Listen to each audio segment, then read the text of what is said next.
Good morning to all. অলপমান শাকৰ খেতি কৰিছোঁ, তাকে বোলো আপোনালোককো দেখুৱাওঁ।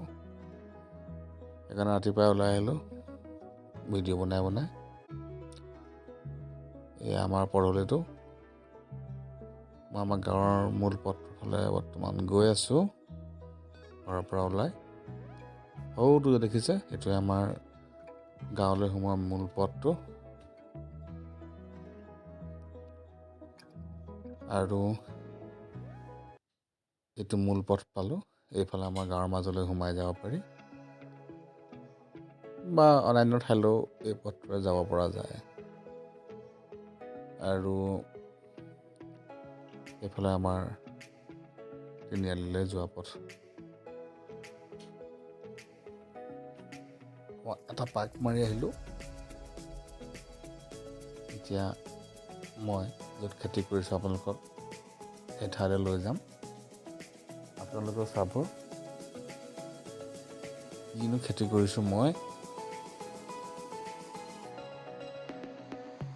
ঘৰত খাবলৈ কিছুমান শাক পাচলি খেতি কৰিছোঁ আৰু সৰুটো যে ঘৰ দেখিছে সেই ঘৰটোৰ পাছফালে অলপমান খেতি কৰিছোঁ। এয়া চব উৰহি চাং পাতি কৰা হৈছে। উৰহি চাঙত আছে।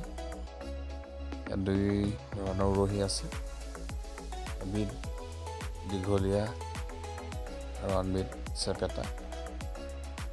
খাই আছোঁ আমি, খুব ভাল লাগে খাই। এয়া চব উৰহি লাগি আছে, উৰহি ফুলি আছে, একো দৰৱ পাতি দিয়া হোৱা নাই। সতেজ ছিঙিয়ক আৰু খাওক। এয়া চব আলুৰ খেতি। ভাবিলোঁ অলপ মাটি এডৰা জিৰোৱা দিয়া হৈ আছে আৰু সেইকাৰণে বোলো গৰু ছাগলীৰ দিগদাৰ নাই, সেইকাৰণে আলু খেতি কৰিলোঁ। ইয়াত দেখিছে জেং দি থোৱাবিলাক দাংবডি, আৰু ইয়াত পাতি কৰি থোৱাবিলাক হৈছে মটৰ। আৰু ইয়াত ধনিয়া, অলপমান পিঁয়াজ, গাজৰ এইবিলাক খেতিও কৰা হৈছে। আৰু মাজে মাজে পানী দি আছোঁ আৰু কি হয় আৰু এই কাম বনবিলাক কৰি থাকিলে বিজি হৈ থাকিব পাৰি আৰু দেহটো সুস্থ হৈ থাকে। এয়া চাওক আমাৰ খেতিৰ অৱস্থা। এইবিলাক ধান কাটিব পৰা নহ'ল, ধান নালাগিলে, যিবিলাক লাগিলে পতান, গতিকে ৰাইজে নাকাটিলে, আমিও নাকাটিলোঁ। এতিয়া এইবিলাক নৰা হিচাপে মানুহে কাটিছে বা কিছুমানে খেৰ হিচাপেও গৰুক খাবলৈ কাটি দিছে। এয়া চাওক, এয়া প্ৰথম কৰিছোঁ বাৰীৰ ভিতৰতে।